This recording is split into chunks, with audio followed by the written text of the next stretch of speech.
Researchers from Imperial College London and Public Health England are consulting with the public panel today to ask them for their help and their thoughts on two areas of the unit's research.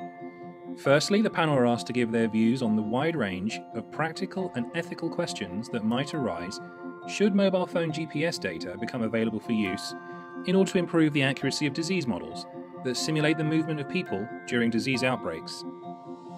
After the break, the panel were asked to weigh in on factors that might influence individual patients to either choose to receive or not receive chlamydia testing, and also the ways that increased uptake of testing might be achieved.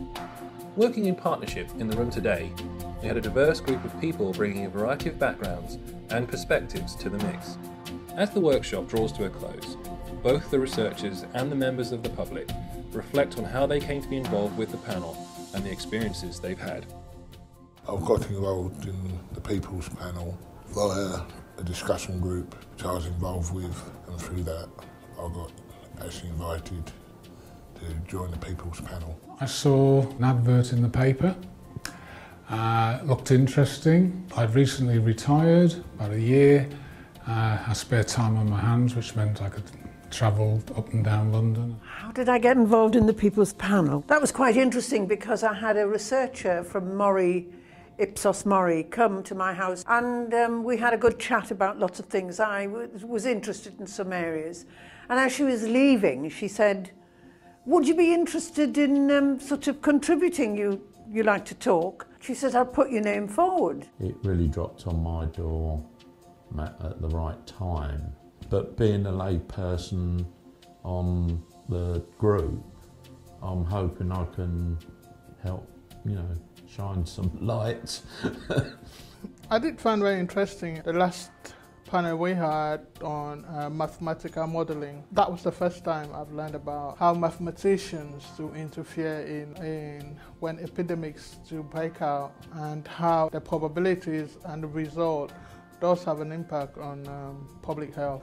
So when we were setting up this public involvement panel, the primary kind of question that we had was how can we help disciplines that may have less obvious routes for public involvement to incorporate members of the public in their research process. Involving people in research involving modelling of infectious diseases has been more of a challenge than I expected, because primarily the research isn't very public facing. A lot of it is mathematics and statistics, and therefore the researchers often struggle to see how the public can be involved in that work when a lot of it is creating models. I think it's useful for scientists to involve the public from two perspectives.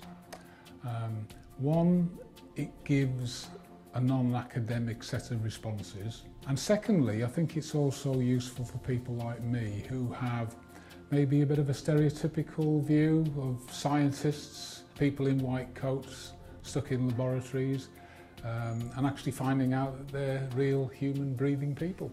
The general public, or the People's Panel, as lay members, were able to give a different opinion, see things from different angles, different tangents. The two main topics that we looked at today I found really interesting. The issue about using the mobile phone in a way to gather information in the event of a pandemic or an emergency situation with infection, I found really interesting. The one place that has been really interesting is that assumptions that are used to create models can be tested and checked, if you like, by the public, because sometimes the assumptions that are used come from other academic sources rather than the general population upon which the research is really directed. Kind of the driving aim for this particular project, this particular panel, was to provide an initial step in which you can bring your fully formed research ideas to the panel if you have them, or you can take it a step further back from that and you can bring kind of just sort of the genesis of an idea to the group. The intention or the hope is that as this panel grows and develops and adds new members, we'll have a good balance of individuals who have a lot of experience with trying to find novel ways to incorporate members of the public in kind of more lab-based or more kind of computer-based research topics. It's critical that, you know, you like a marriage, you only get out what you put into it, and we need the public's input.